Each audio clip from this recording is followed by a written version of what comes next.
नमस्कार।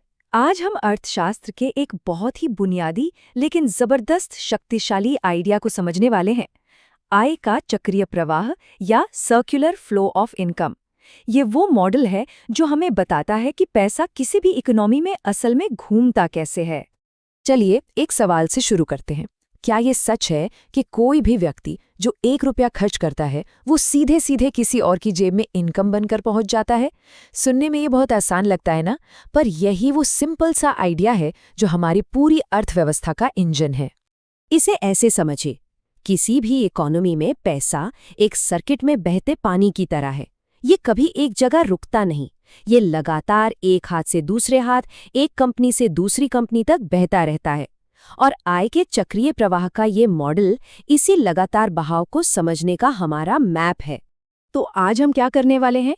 हम इस मॉडल को बिल्कुल जीरो से स्टेप बाय स्टेप बनाएंगे। हम सबसे सिंपल मॉडल से शुरू करेंगे, फिर उसमें सरकार को लाएंगे और आखिर में पूरी दुनिया की इकोनॉमी को जोड़ेंगे। और साथ में ये भी देखेंगे कि ये सब हमारी रोज की जिंदगी के लिए इतना जरूरी क्यों है। तो चलिए एकदम बेसिक से शुरू करते हैं। सोचिए, एक ऐसी इकोनॉमी है जिसमें सिर्फ दो ही खिलाड़ी हैं। एक तरफ हैं हम और हमारे जैसे परिवार यानी हाउस होल्ड्स, और दूसरी तरफ हैं वो कंपनियां जो सारा सामान बनाती हैं यानी फर्म्स। बस ये दो ही हैं। अब यहाँ ना दो तरह के फ्लो एक साथ चल रहे हैं, जैसे किसी हाईवे पर दो लेन हों। एक लेन है रियल फ्लो की, इसमें असली चीजों का लेन देन हो रहा है। परिवार कंपनियों को अपनी मेहनत देते हैं और कंपनियां बदले में उन्हें सामान और सर्विसेज देती हैं। और दूसरी लेन है मनी फ्लो की, इसमें पैसा उल्टी दिशा में चलता है। कंपनियां मेहनत के बदले सैलरी देती हैं और परिवार उसी पैसे से सामान खरीदते हैं।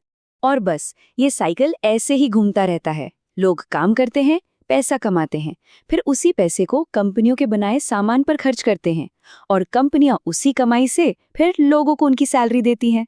ये एक ऐसा चक्कर है जिसमें एक के बिना दूसरा चल ही नहीं सकता। लेकिन असली दुनिया इतनी सिंपल तो है नहीं, है ना? तो चलिए अब सीन में एंट्री होती है एक तीसरे बहुत पावरफुल प्लेयर की, सरकार। और सरकार के आते ही हमारा ये सिंपल सा मॉडल कहीं ज्यादा मजेदार और रियल बन जाता है। सरकार के आते ही दो नए और बहुत जरूरी कॉन्सेप्ट सामने आते हैं। पहला है लीकेज यानी रिसाव। सोचिए, जो भी पैसा कमाया जाता है वो सारा का सारा तुरंत खर्च तो नहीं होता। उसका कुछ हिस्सा इस साइकिल से लीक होकर बाहर चला जाता है, जैसे जब कोई पैसे बैंक में बचाता है या सरकार को टैक्स देता है। और लीकेज का ठीक उल्टा है इंजेक्शन यानी प्रवेश। यहाँ पैसा बाहर से वापस इस फ्लो में इंजेक्ट किया जाता है यानी डाला जाता है। जैसे कि जब सरकार नई सड़कें बनाने पर खर्च करती है या जब कोई कंपनी एक नई फैक्ट्री में इन्वेस्ट करती है। तो यहाँ हम दो ऑपोजिट ताकतों को काम करते हुए देख सकते हैं।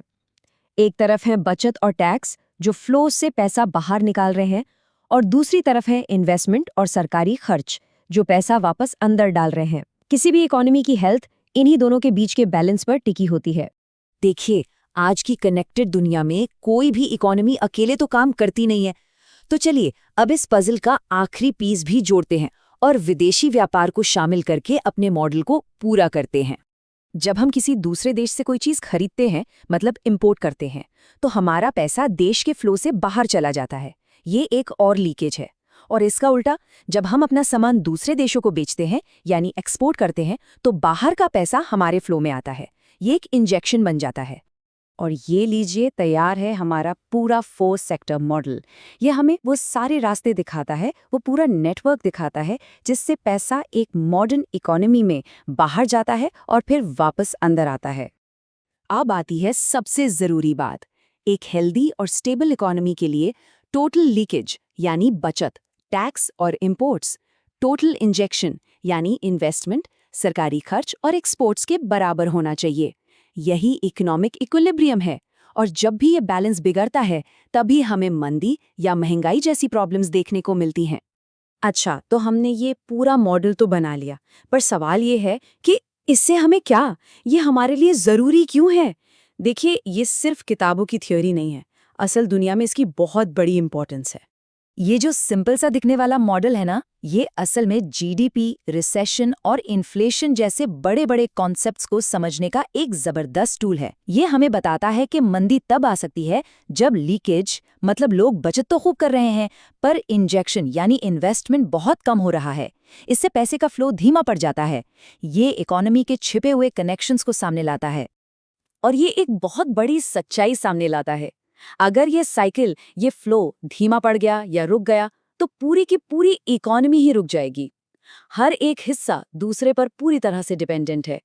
इसे समझने का शायद सबसे अच्छा तरीका ये है कि इकोनॉमी को एक मशीन की तरह नहीं, बल्कि एक जिंदा शरीर की तरह देखें। पैसा और रिसोर्सेज इसके खून की तरह हैं, इसका लाइफ ब्लड है, जिसका लगातार बहते रहना जरूरी है ताकि हर हिस्से तक जान पहुंचती रहे। तो अगली बार जब कोई भी कुछ खरीदता है तो एक पल के लिए रुककर सोचना चाहिए, ये पैसा इस बड़े से साइकिल में अब कहाँ जा रहा है, ये अभी किसकी इनकम बन रहा है, क्योंकि आखिर में सब कुछ एक दूसरे से जुड़ा है।